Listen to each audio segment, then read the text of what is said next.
Ex-Love Island star Amy Hart found herself riled on Wednesday when she noticed a comment on Instagram seemingly underestimating those who have appeared on the ITV2 date. Amy, 26, shared fellow Islander Anna the Killy's recent post attempting to dispel the stigma around the swimsuit-clad stars of the show, reminding followers she is a farm. Amy, who appeared on the show in 2019, also shared her own post commenting on the furlough scheme amid the current pandemic, with a comment by someone underneath. The comment read, "So we now have Love Island contestants with more empathy and understanding of small businesses than the government. Hope the abandoning of core voters costs them the next election." Clueless. While this remark could be construed as supporting Love Island stars in favor of those in charge of the UK, Amy took "In my year alone we had a pharmacist, scientist, firefighter, loads of degrees, those of us who have a real interest in social justice, some of the most business-minded people I know, and generally intelligent people. Why are people so negative?" After calling Anna's post so on the money, Amy added, "I spent 8 years exceeding people's expectations because I was just an air hostess and how, because I'm a Love Island. I used to think it was my superpower to prove people wrong, but this comment on Instagram really riled me. Why are people so shocked? I don't understand why being on Love Island immediately writes me off from having intelligence of empathy."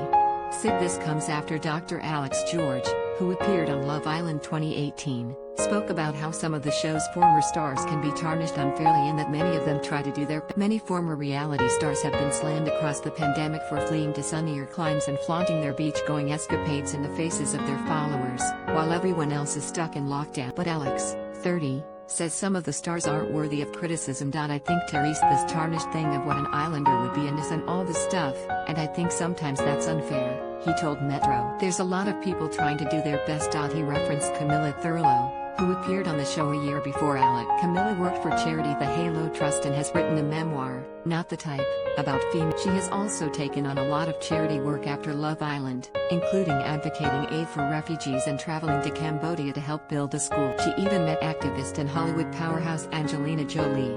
Look at Camilla, and the way she has behaved afterwards, Alex went on. There are a lot of people out there who are trying to be positive influences after the show. To assume that everyone only cares about making a quick buck I think is quite unfair. I do think if you do go on Love Island you've got to bear those kinds of things in mind, and the challenges that come with that. I think we probably should be a little bit fair and treat people as individuals rather than broad strokes. You've got to treat people as individual people. Alex has recently been appointed the government's youth mental health ambassador by Prime Minister Boris Johnson, and joined forces with ITV show Lorraine, all in the wake of his younger brother LLYR's tragic suicide in 2020. Lorraine's Education initiative aims to help schools recognize children's mental health, understand the support available and be able to spot the early signs of any problems before they develop into more serious issues. As part of the campaign, he said of his personal challenges last year, "It's been hard, hasn't it? It was so left field. I dealt with the breakup of my relationship, being on my own for most of the year and the challenges that then all the work stuff and all the challenges that brought to end. LLYR's death was so left field and so unexpected. It just swipes you from your knees really. It was very, very hard.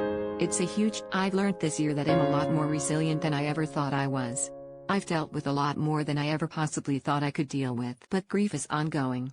You never get over losing a little brother.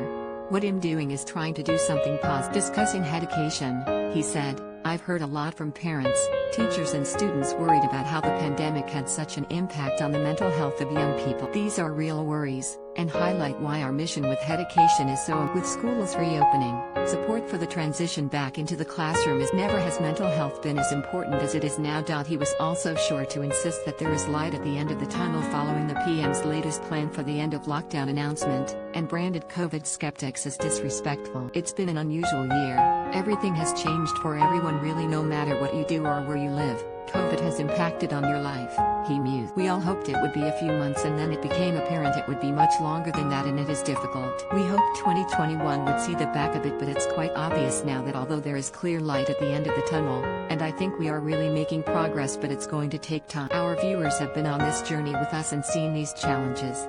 Show your love for Lorraine's look from closet. 95 pounds closet cream heart print A-line dress reduced to $79.80. By now heart prints aren't just for Valentine's Day, you know. They're popular among the A-list all year round, having been spotted on Holly Willoughby, Amanda Holden, And Shirley Lorraine Kelly is also a fan after wearing Hart prints from Wallace and Berry before. Now she's making us head over heels for his A-line midi dress by Closet. From the cream and black colorway, A-line silhouette, gathered neckline and blouse on sleeves, the dress is a statement piece you can wear with heels to the office, on a date or to an event. Fortunately, we mere mortals can shop Lorraine's dress via the link, right? Hurry as it's been reduced.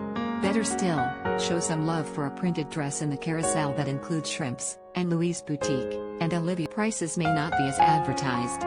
Now get one like it previous next £2,220 Anna Mason Christie Maxi dress at Netta Porter buy now £395 Olivia Rubin nail dress at Harvey Nichols buy now £76 Anne Louise Boutique Cherish dress buy now £325 The Fold Mayfair dress at John Lewis and Partners buy now £550 Shrimps Care dress at Matches Fashion buy now. Being skeptical of COVID is disrespectful to the people who have died, to the families of those who have died, to the doctors and nurses who have worked tirelessly to save lives. It's so ignorant to the reality. In some ways, you wish they could spend some time and see what you are seeing, and they would certainly have a very different view if they could do that. In the world we live in, we can't do that, so we have to accept that, but most people understand what is going on, and that keeps me